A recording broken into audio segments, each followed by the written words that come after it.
제가 지지난주에 그 작은 여우를 잡아라 하면서 이 가정의 화목에 대한 말씀을 드렸던 적이 있습니다. 근데 은혜들을 각각 받고 싶은 대로 받아갖고 집집마다 여러 풍문이 돌았습니다.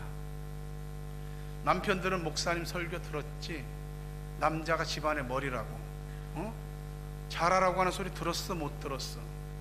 아내들은 그 소리만 들었나? 아내한테 잘하라는 소리, 깨지기 쉽고 상처받기 쉬우니까 따뜻하게 자상하게 잘해주라고, 그런 소리를 못 들었나? 그래서 가정을 위한 설교를 했다가 혹시 또 가정에 불화를 일으켰다는 후문이 있는데, 다 정리하십시오. 여러분의 가정에 하나님의 은혜와 축복이 넘치게 될 줄로 믿습니다. 살면서, 태어나면서부터 죽는 날까지 음식을 먹거든요. 근데 음식이라고 하는 게 우리에겐 떨어질래야 떨어질 수 없는 거잖아요. 근데 음식 가운데 신세계가 뭐냐면은 단 겁니다. 단 것을 먹기 시작하면 신세계가 열리는 거예요.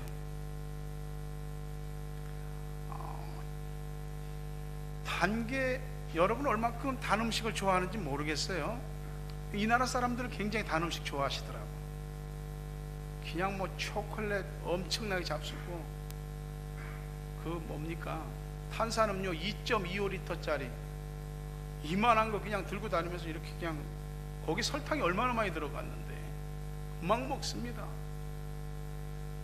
케이크, 또 파블로바 같은 거 한 조각을 먹으니까 이가 애릴 정도로 달더라고요. 근데도 그렇게 좋아합니다. 이탈리아 피사에 있는 임상생리학 연구소에서 팀들이 뭐 연구를 하나 하게 됐습니다. 참가하실 분들을 이제 모집하게 됐고요. 뭐냐면은 단 거를 먹어보고 뇌가 어떤 반응을 일으키는지, 또 단 것을 보고서 뇌가 어떤 반응을 일으키는지 자기 공명장치로 촬영을 하면서 연구하는 겁니다. 사람이 단 거를 먹고, 또 아니 단 것을 보기만 하는데도 뇌가 어떤 반응을 일으키냐면은 뇌가 통제 기능이 약화되더랍니다. 단 것을 보는 것만으로도. 사람이 뭐 의지가 없어서 단 것을 못 걷는다 그런 게 아니고요, 단 것을 보는 것 자체로도 뇌가 통제 기능이 약화될 정도라 이 말이에요. 근데 우리 살면서 단 것만 먹진 않잖아요. 사실 단 것을 별로 안 좋아하시는 분들도 많거든요. 어려서도 뭐를 애들한테 먹일 때 쓴 거는 안 먹이잖아요. 단 거 먹이잖아요. 입에 맞는 거. 애들이 입에 안 맞는 거 있으면 막 뱉어내거든. 애들이 어디 아픈데 약을 먹여야 되거든. 그 애들이 알약을 못 삼키니까 그걸 이제 이렇게 으깨서 물에 개갖고 이렇게 수제에 떠서 먹히잖아요. 그럼 애들이 막 써서 막 이러거든. 쓴 거는 사람이 본질적으로 좀 안 좋아하는 경향이 있는 거예요. 그래서 단 것보다는, 쓴 것보다는 단 것이 익숙해요. 근데 우리가 인생을 살면서 보면은 음식도 단 것만 먹을 수 없고 쓴 것도 있더라고요. 어쩔 땐 또 쓴 게 몸에 좋은 것도 있고, 어른들은 입에 쓴 게 몸에는 좋다 그런데 사실 쓴 거 별로 안 좋아하거든요. 근데 살다 보니까 먹는 것뿐만이 아니고 우리 삶에도 쓴 것들이 많이 있습니다. 원치 않는데 쓴 게 생기는 거죠.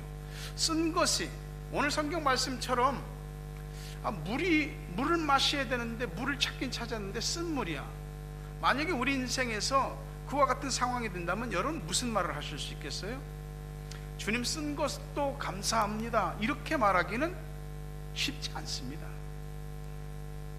이게 뭐냐고. 대번에 하늘의 원망, 땅의 원망, 이게 자동으로 튀어나오게 되어 있습니다. 이스라엘 백성들은 하나님의 큰 은혜와 능력을 입어서 400년 노예살이를 청산하고 이집트에서 탈출했습니다. 탈출한 인구가 장정만 60만이요 거기 애들, 여자, 노인들 합치면 좋기 세대수로 구성해서 보면 300만은 될 만한 인구입니다. 어마어마한 인구예요. 근데 그들이 탈출해서 나올 때 그냥 나왔나요? 애굽에 10가지 재앙을 내렸거든 하나님이. 근데 이스라엘 백성들이 사는 고센이라고 하는 땅에 전혀 재앙이 내리지 않았어요. 특별한 보호를 받은 거죠. 마치 무슨 보호막이 쳐 있는 것처럼. 그래서 애굽의 당시 절대 신으로 추앙받던 파라오가 그래 나가라 나가라, 이제는 못 견디겠다, 재앙이고 이제 못 견디겠다, 보내줬는데 이 보내주고 나니까 성질이 나는 거지. 저것들 그냥 보내는 것은 내가 용납이 안 된다. 지금이라도 내가 쫓아가서 없애버려야 되겠다. 그리고 군대를 몰아서 추격해 오잖아요. 300만이 이동하는데 그게 금방 따라잡히죠. 하나님께서 천사들을 이스라엘 백성 끝에 보내시고 추격하는 애국 군대 사이에서 딱 천사들이 막아서는 겁니다. 한 걸음도 전진이 안 되는 겁니다. 근데 이때 빨리 가야 되는데 앞에 홍해가 가로막고 있어. 근데 여기에 대해서 이스라엘 백성들이 또다시 원망을 할 때 하나님께서는 모세에게 말씀하시고 지팡이를 홍해를 향하여 내밀어라. 홍해를 내밀을 때 어디서 그렇게 강한 바람이 오는지, 밤새 동풍이 부는데 무슨 바람이 그런 칼바람이 있는지, 물을 양쪽으로 흩어버리는 게 아니고 물을 갈라버립니다. 물을 가르고 양쪽에 물이 벽을 이룬 상태에서 그 이스라엘 백성들이 다 건널 때까지 천사들이 뒤에서 막아주는 거예요.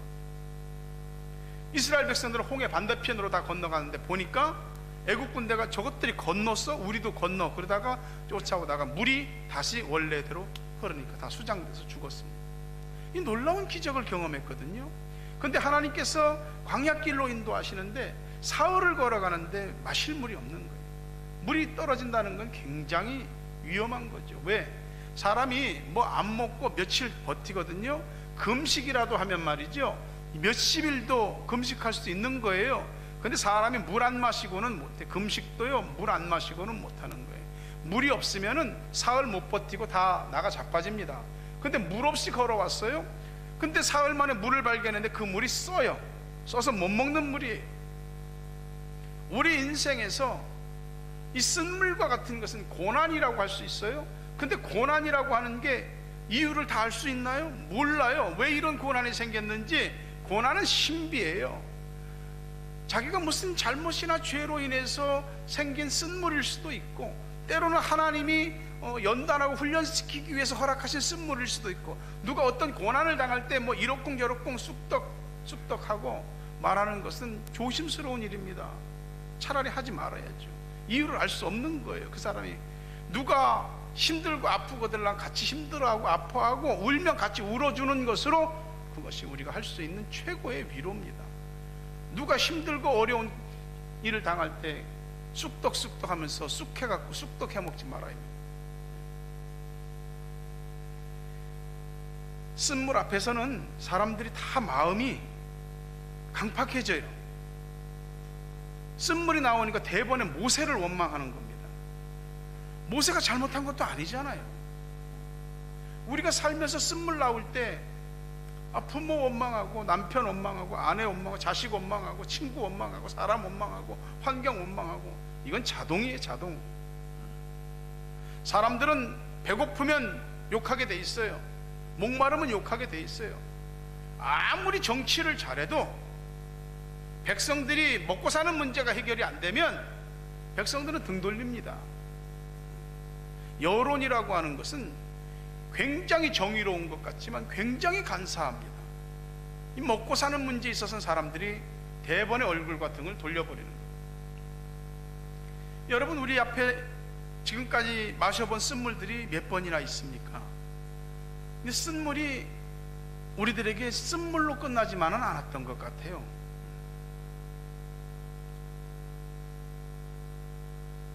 어떤 분이 이런 말을 했습니다. 한국에서 살았던 119년은 참 행복했습니다.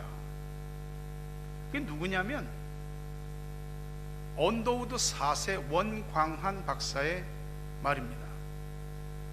그 아버지가 언더우드 선교사예요. 1885년 제물포항의 부활절 새벽에 복음을 들고 우리나라의 조선이라는 땅에 들어왔던 언더우드 장로교 선교사, 감리교의 아펜셀러 선교사와 같이 들어왔습니다. 그분이 세운 게 연세대학이잖아요. 그 연세대학의 대학원장을 마지막으로 하면서 한 월간지와 인터뷰에서 이 원광한 박사가 굉장히 의미 있는 얘기를 합니다. 한국인은 엄살이 너무 심합니다. 내가 이 한국에서 33년을 살았는데 한국 사람들이 좋다, 살만하다, 괜찮다 그런 소리를 들어본 적이 한 번도 없습니다. 작년에는 괜찮은데 올해는 왜 이래? 항상 해마다 그렇다는 겁니다. 야, 괜찮다, 살만하다, 미래가 보인다 이런 소리를 들어본 적이 없다는 거예요.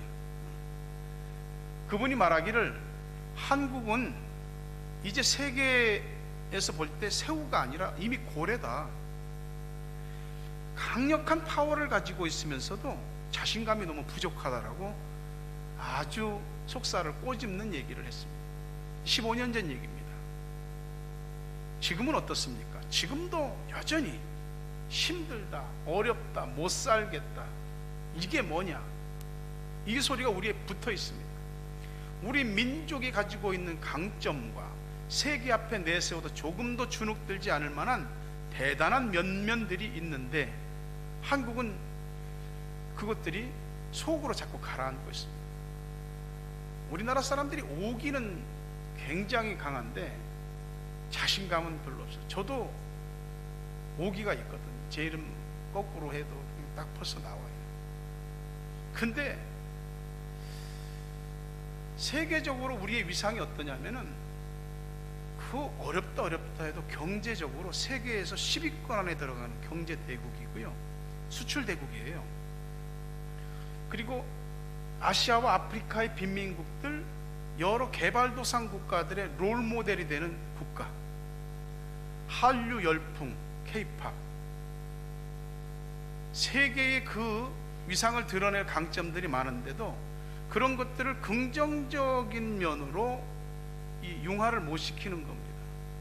자꾸 쉽게 패배주의에 빠지고요, 자신을 왜소하게 생각하고 부정적인 생각들에 자꾸 지배를 당하는 거죠. 개인이든 사회든 조금만 쓴물을 입에 대도 대번에 모든 거 다 틀렸다라고 말해버리는, 한국인의 근성도 그렇고 사회도 그렇고 그냥 빨리 뜨고 쉽게 뜨거워지고 빨리 식는 냄비 근성이 있는 겁니다.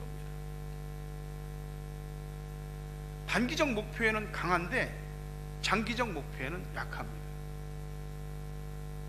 사실 그럴 수밖에 없는 측면도 있기는 해요. 외국 노동자들이 한국에 와서 배우는 첫 번째 말이 무슨 말? 빨리빨리. 빨리빨리의 유래는 우리나라가 역사 가운데 5,000년 역사 가운데 외세의 침입을 500번 이상 받았습니다. 침략을 받을 때마다 어떻게 해야 됩니까? 빨리빨리 보따리 싸서 피해야 되거든요. 그러니까 보따리 싸서 빨리빨리 하는 게 굉장히 익숙한 민족입니다. 민족성도 그렇고. 근데 그 빨리빨리가 이만큼 나라를 바로 세우고 부국강병하게 하기도 했죠. 그렇지만 우리는 중국이라는 큰 나라와 일본이라고 하는 이 굉장히 발전된 국가 사이 샌드위치 같이 끼어갖고 눈치를 볼 수밖에 없어요. 뭔가 빨리 판단해야 되고 빨리 결정해야 되고, 안 그러면 생각하다가 죽어버려요. 그래서 단기전에 강합니다. 장기전엔 약해요. 여러분, 뉴질랜드의 제스프리는 키위 영농조합입니다. 제스프리는 키위라고 하는 단 한 개의 과일 품종을 가지고 전 세계로 석권했습니다. 이 제스프리에서 키위에 대한 연구 계속하고, 키위 농장들이 전부 다 제스프리를 통해서 개별적으로 못 팝니다. 제스프리를 통해서 다 판매되게 되어 있습니다. 제스프리가 다 관리하는 거예요. 이 관리 능력이, 이 품종 개발 능력이, 이 연구 능력이, 이 농장들을 돌보는 이런 시스템들이 얼마나 대단한지, 장기적인 면모를 가지고 지금까지 커왔습니다. 한국에서요, 제스프리의 영농조합의 탁월함을 배우려고 사람들도 많이 왔습니다. 근데 한국에서는 뿌리를 못 내리는 거예요. 왜요?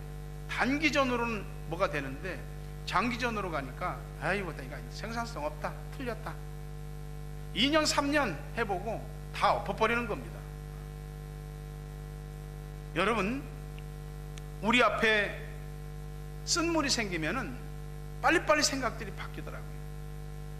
한국에 살기 힘들어서 이민한데 이민 오니까 여기도 뭐 어쩌고 저쩌고 또 한국 얘기하고, 그럼 한국 가면 또 딴 얘기 안 할 것 같습니까? 다 합니다. 여기선 또 저기 얘기, 저기선 또 여기 얘기. 누구네 남편은 어떻고, 누구네 아내는 어떻고, 누구네 애들은 어떻고, 누구네 부모는 어떻고. 왜 우리 집은 이런데? 안 그래요. 그런 거 없어요. 다 그놈이고 다 여예요. 다 똑같아요. 세상 어디에도 완벽한 사람도 완벽한 환경도 없어요. 내게 최적화된 사람이나 그런 환경은 없다고요. 구원받은 하나님 백성들 앞에도 쓴물이 있어요. 근데 분명한 건 원망한다고 해서 쓴물이 단물로 바뀌는 건 절대 아닙니다. 어떤 사람은 어려서, 또 청소년기에, 청년 때, 결혼 전에, 결혼 후에, 중년에, 노년에 여러 시기마다 쓴물을 만날 때가 있죠. 근데 쓴물이라고 하는 게 우리를 망치고 고통스럽게만 하는 것인가? 아니요. 쓴물은 쓴물의 역할이 있습니다. 쓴물이 다 나쁜 거 아닙니다. 한국 사람들이 보통 생각할 때 뉴질랜드 남태평양의 그 푸르른 바다를 끼고 있는, 안고 있는 나라, 그 생선도 얼마나 많을까. 진짜 뉴질랜드 와서 생선에 먹기가 쉽지 않아. 오히려 없어. 한국 사람들은 뱃사람들이 나가서 물고기 잡아갖고 그냥 거기다 산소 넣어갖고 그냥 다 살려갖고 화로로 오거든. 화로로. 여기 화로 없습니다. 그나마 신선도가 좋은 생선이고, 혹시나 남전도가 배낚시나 가서 낚시로 물고기나 좀 잡아야지 생선 회를 좀 맛을 볼 수 있어요. 좋은 거 없거든요. 여러분, 영국 사람들이요 좋아하는 생선 가운데 하나가 히어링, 청어입니다. 근데 이 청어를 잡는 배들이 북해에서 청어를 잡아서 런던까지 싣고 오면은 살아있는 청어가 없대요. 더 오래전 얘기니까 지금처럼 산소 기술도 없고. 근데 어떤 사람 배는, 이 배 선장은 물고기를 살려오는 거예요. 청어를. 살아있는 청어냐 죽어있는 청어에 따라서 값이 확 달라지거든. 이 사람은 살아있는 청어 팔아갖고 돈을 더 많이 벌었죠. 비결 알려줘라. 알려주겠습니까? 절대 안 알려주죠. 근데 이제 어떻게 그 비결이 되느냐 나중에 밝혀졌는데, 이 사람은 배를 타고 청어를 잡으러 갈 때 육지에서부터 수족관에 큰 메기를 여러 마리를 집어넣고 간답니다. 가서 청어를 잡으면 청어를 잡은 그 물속에 메기를 풀어넣는답니다. 그럼 메기가 다 잡아먹을 텐데? 아니요, 다 잡아먹히지 않아요.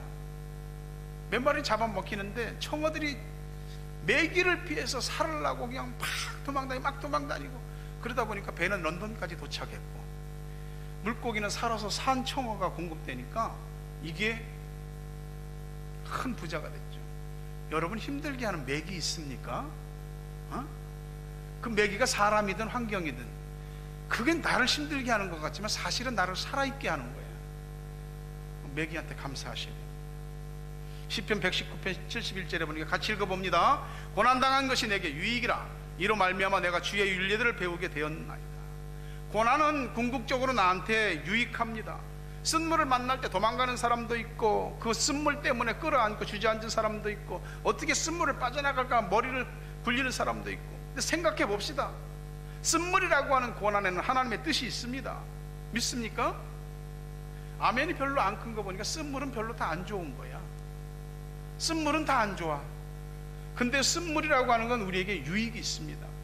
시편 119편 67절에도 고난당하기 전에는 내가 그릇 행하였더니 이제는 주의 말씀을 지키나이다.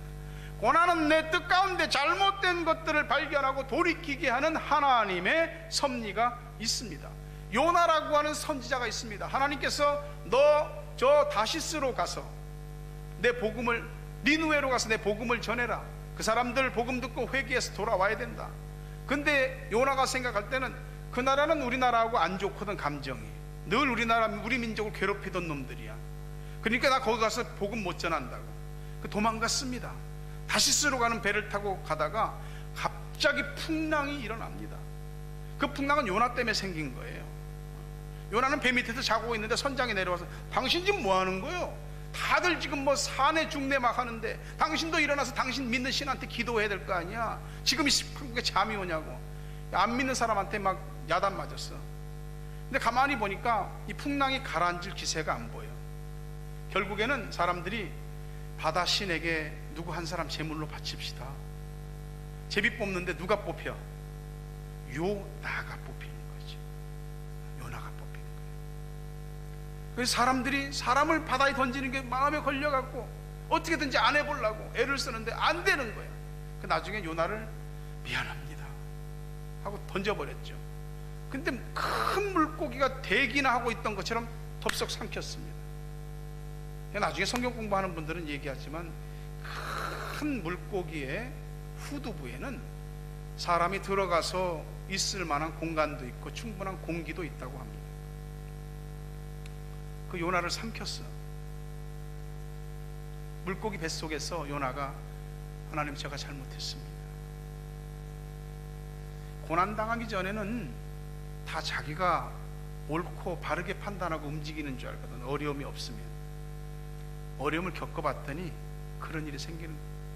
살면서 하나님이 돈줄도 막아버리시고 건강줄도 막아버리시고 이 사람들도 막아버리시고 저 환경도 막아버리시고 요리조리 피해 다니다 더 이상은 피해 다닐 데가 없는 거예요. 다 막아버리니까. 그러니까 거기서 하나님 앞에 두 손 들고 하나님 제가 잘못했습니다. 다시 하나님을 바라보게 되는 거죠. 고난이 잘못된 것을 깨닫게 하고 돌아오게 합니다. 고난이 우리를 성숙하게 하고 고난이 교만한 사람을 겸손하게 하는 것입니다. 여러분은 보석을 혹시 가지고 계신 분들이 있는지 모르겠습니다. 얘기하진 마십시오. 보석이 세공업자들이 하는 얘기를 이렇게 들으니까 똑같은 보석입니다. 똑같은 보석인데 하나는 푸르른 영롱한 빛을 띠고 하나는 똑같은 보석인데 좀 빛이 좀 덜 나는 것 같아. 그분이 그럽디다. 이 좀 빛이 좀 약간 흐릿한 것은 10번 깎은 거고 이 푸르른 빛에 영롱한 빛이 나는 이 보석은 80번 깎은 겁니다. 10번 깎인 것과 80번 깎인 것의 차이죠. 사람이 만약에 깎였다면 엄청 힘들겠죠. 10번하고 80번은. 고난은 말이죠, 사람을 사람 되게 만듭니다. 고난은 우리를 하나님을 향해서 눈을 들게 만듭니다. 조정민 목사님이 쓴 책 가운데 고난이 선물이다, 14번 두들겨 맞아서 14K 되고 18번 두들겨 맞아서 18K 되고 24번 두들겨 맞아서 24K 순금되더라. 고난이 정금이 되는 길입니다. 우리에게 쓴물과 같은 어떤 현실이 있습니까? 그거 지금 하나님 나라를 깎으시고 다듬으시고 새롭게 만들어 가시는 과정입니다. 과수원의 농부들이 가지치기를 합니다. 왜 가지치기를 합니까? 더 많은 열매를 맺게 하려고 자릅니다. 가지가 생각할 때는 이건 안 잘라도 되는데 왜 자르냐고. 하나님이 뜻이 있어서 자르는 겁니다. 여러분도 자녀를 키우다 보면 애들에게서 가지치기를 해줄 때가 있지 않습니까? 애들을 바르게 또 훌륭한 인격자로, 사회인으로, 신앙인으로 키우기 위해서 가지치기 하잖아요. 하나님께서 그러는 겁니다. 하나님 그건 아닌데 하나님이 자르시는 건 이유가 다 있는 겁니다. 우리가 삶을 또는 신앙생활을 아주 약삭빠르게 하는 이런 일들은 결코 자신에게 유익이 없습니다. 쓴물도 다 뜻이 있어요. 낮아짐도 다 이유가 있고 모든 고난에는 다 뜻이 있는 겁니다. 찰스 코우만이라고 하는 곤충학자가 이 번데기에서 나비가 되어 나오는 것을 연구하는 논문을 쓰고 있었습니다. 번데기에서 드디어 나비가 나오려고 번데기 조금 찢어지는 거야. 보니까 한참을 지켜보는데도 요만큼밖에 안 찢어지는 거야. 저기 속 안에 나비가 움직이는 게 느껴지거든. 이렇게 못 나오는 거야. 그래서 저거 못 나오는 거 아니야? 하고 가위로 그것을 조금 찢어줬습니다. 그랬더니 탁탁 찢고 빨리 나오더래요. 와! 근데 날라야 되는데 이 나비가 날지를 못하고 실험실 바닥을 날개를 질질 끌면서 이렇게 퍼드덕 거리더래. 야, 이게 뭐냐? 그래서 다음에 이렇게 번데기를 찍고 나오는 그 나비를 가만 내버려뒀대. 한참 걸리더래요. 가만 내버려뒀는데 나중에는 조금씩 찢더니 나오고 거기서 나비로 우화가 돼서 나오는 거였어요. 이렇게 날아다니더래요. 깨달은 거죠. 아, 저 번데기의 껍질을 깨고 나오는 게 굉장히 힘든 거지만 그 속에서 날개의 힘을 얻게 되는구나. 우리에게 있는 쓴물, 고난, 힘듦, 어려움이라고 하는 것은 우리를 마침내 날개를 펄럭이며 날개하는 힘을 주는 겁니다. 이 쓴물이라고 하는 것 통해서 우리가 강해져야 됩니다. 깨달으셔야 됩니다. 쓴물은 나를 결코 망하게 하려는 것이 아니라 이 말이죠. 마라의 쓴물은 문제가 해결되고 단물을 마실 수 있고 큰 사람이 되고 큰 축복을 받을 수 있는 기회입니다. 기회로 삼으셔야죠. 하나님께서 우리를 인도해 가시는 약속의 땅, 축복의 땅, 가나안까지 가는 과정에 마라의 쓴물이 있을 수 있습니다. 하지만 쓴물은 단물로 바뀌어야지요. 쓴물은 우리가 마실 수가 없습니다. 왜? 절박한 상황 속에서 쓴물은 우리를 너무나 절망시키고 낙심시키기 때문에 그렇습니다. 쓴물이 단물로 바뀌기를 원할 때에 이것은 어렵지 않습니다. 원리는 너무 쉽습니다. 우리가 이것을 믿느냐 믿지 못하느냐 차이죠. 하나님이 아십니다. 하나님이 하십니다. 인생의 쓴물 앞에서 하나님은 하나님 되시게 우리가 인정해드리고 높여드려야 됩니다. 욥이라고 하는 구약의 인물이 있습니다. 하나님을 잘 섬겼던 사람이고 하나님의 축복도 많이 받았던 사람입니다. 근데 마귀가 시샘해서 하나님이 축복하니까 저 사람이 하나님 섬기는 거죠. 하나님 다 가져가 보세요. 대번에 하나님 원망하고 정말 믿음 다 팔아먹을 겁니다. 하나님이 생명만 손대지 말고 네가 하는 데까지 해보라고 마귀에게 허락하셨습니다. 하루아침에 재산을 다 잃고 하루아침에 10자녀가 죽고 하루아침에 몸에 악성 종양이 생겨서 기왓장으로 몸을 긁어야지 그래도 시원하지 않을 아내는 그 모습을 보고 차라리 하나님 저주하고 당신도 죽어버리시오. 친구들이 3사람이 왔는데 아이고 내 친구 욥이 이런 고통을 못 알아보는 거예요. 너무나 그냥 모습이 변해갖고 마음이 아파갖고 울더니 나중에는 야 네가 잘못했으니까 그 죄지었으니까 벌 받는 거 아니냐, 네 자식들도 죄지었으니까 그 한 번에 다 죽었지. 사람 가슴을 도려내고 잔인하게 그냥 상처난 곳에 소금 뿌리는 짓들을 친구가 와서 친한 친구들이 다 하는 겁니다. 어떻게 했습니까? 욥은 이렇게 고백했네요. 욥기 1장 20절에서 22절에 보니까 욥이 일어나 겉옷을 찢고 머리털을 밀고 땅에 엎드려 뭐하며 예배하며 이르되 내가 모태에서 알몸으로 나왔사온 즉 또한 알몸이 그리로 돌아가올지라 주신 이도 여호와시요 거두신 이도 여호와시요 여호와 이름의 찬송을 받으실지니이다 하고 이 모든 일에 욥이 범죄하지 아니하고 하나님을 향하여 원망하지 아니하니라. 쓴물이 있거들랑 그 앞에서 입술로 범죄하는 걸 하지 마십시오. 하늘에 대고 원망하고 사람에 대고 원망하고 그것만 조심하십시오. 입술로 범죄하고 원망하지 않으면 삽니다. 위기는 내 앞에 있는 쓴물이 위기가 아니고 그 쓴물 앞에서 입술로 번제하고 원망하는 것, 그것이 나를 더 위기스럽게 만드는 겁니다. 살고 죽는 게 누구에게, 높고 낮음이 누구에게, 되고 안 됨이 누구에게? 하나님께 달려 있습니다. 하나님께서 하시면 죽을 사람도 사는 것이고 살 것 같은 사람도 죽는 것이고 높아지려고 애를 써도 하나님이 누르면 낮아질 수밖에 없는 것이고 낮은 사람도 하나님이 높이면 누구도 못 막는 겁니다. 하나님이 다 아시는 거거든요. 이것을 인정하는 것이 믿음입니다. 욥은 입술로 범죄하지 않고 하나님께 원망하지 않으므로 나중에는 잃었던 것에 꼭 2배의 회복과 축복을 다시 받게 됩니다. 자신의 인생의 쓴물이 단물로 바뀌는 은혜와 이 반전, 역전의 축복을 받게 되는 거죠. 이거 여러분에게 나타나기를 주의 이름으로 축원합니다. 원망은 가깝고 감사는 멉니다. 쓴물 만나거든 욕하지 마십시오. 탓하지 마십시오. 그 원망거리 만들지 말고 기도거리로 만들자. 쓴물은 기도하라는 하나님 사인입니다. 기도하시면 하나님은 우리가 계산한 것, 우리가 상식적으로 생각한 것을 초월하는 역사들을 일으킵니다.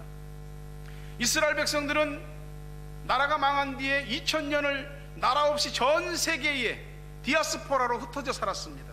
그러던 사람들이 1948년 영국이 발포아에서 이스라엘의 주권을 인정하는 겁니다. 왜요? 이스라엘의 유태인들이 전 세계에 흩어져 살면서도 우리나라와 민족을 다시 찾아야 되지 않겠느냐. 그래서 암암리로 몰래 이스라엘 땅 이렇게 삥 둘러서 땅들을 산 겁니다. 부동산을. 그리고 그 안에 있는 사람 다 나가, 그런 겁니다. 그런 2000년 몇백 년씩 살던 팔레스타인 사람들이 니네가 뭔데 우리 보고 나가라는 거야? 당연히 뭐가 일어나겠어요? 전쟁이 일어나죠. 이 전쟁이 사실은 다윗과 골리앗의 싸움입니다. 이미 아람 연맹은 1억이 넘고 그들의 무기는 어마어마하게 많고 우수하고, 이스라엘은 그냥 쬐끄만 나라입니다. 그때에 이스라엘을 지휘하던 장군이 모세 다이안, 애꾸는 장군입니다. 컴퓨터로 분석을 했습니다. 적의 군세와 우리의 군세를 집어넣어서 데이터를 빼보니까 컴퓨터는 절대 이길 수 없음, 이렇게 나왔습니다. 모든 작전 참모들이 다 두렵고 시리에 찼죠. 그때 모세 다이안이 컴퓨터를 때려 부셨습니다. 우린 과학을 믿지 않는다, 살아계신 하나님을 믿는다. 기도하자. 그리고 이 안식일 지나서 전쟁 시작해서 다음 안식일이 되기까지 전쟁 끝낸다. 이게 그 유명한 6.1 전쟁입니다. 중동의 6.1 전쟁. 이 전쟁을 통해서 이스라엘은 시나이 반도, 우리가 성경에서 말하는 신의 산이죠, 시나이 반도, 골란 고원, 또 요단강 서안을 다 회복하고 차지합니다. 25절 말씀해 보니까 모세가 여호와께 부르짖었더니라고 말합니다. 부르짖었더니, 기도했더니 하나님이 한 가지 방법을 알려주십니다. 무슨 나무를 하나 가르치시는데 그 나무를 물속에, 쓴물 속에 집어넣었더니 단물이 되는 기적 같은 일이 벌어진 것입니다. 이 나무 무슨 나무입니까? 이 나무는 모든 성경학자들이 얘기하기를 십자가요, 예수 그리스도라고 말합니다. 우리 인생의 쓴물에 예수 그리스도를 집어넣고 단물을 집어넣어서 해석이 되면 쓴물도 다 단물이 되는 것입니다. 입에 쓰다고 다 쓰나? 우리가 믿는 주님은 헛개비요?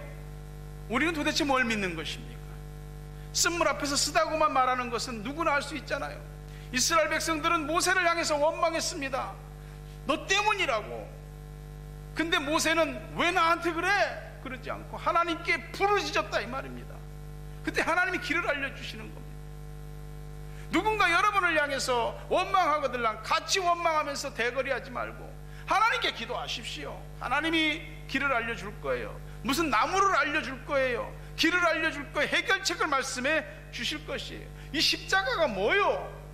인생의 가장 큰 쓴물인 죄와 사망을 해결한 것이 십자가 아니요, 죄와 사망의 쓴물을 구원과 영생의 단물로 바꾸신 것이 십자가입니다. 그 주님께서 우리 인생의 모든 크고 작은 문제들을 주님이 들어가시면 전부 해결하시기 시작합니다. 주님이 그렇게 하시는 거예요. 우리가 해달라고 하지 않아도. 저와 여러분의 인생의 쓴물에 주님만 들어가면, 십자가만 들어가면 그 단물이 되는, 설명할 수 없는 놀라운 기적이 여러분의 이민 생활에, 유학 생활에 나타나게 되길 주의 이름으로 축원합니다.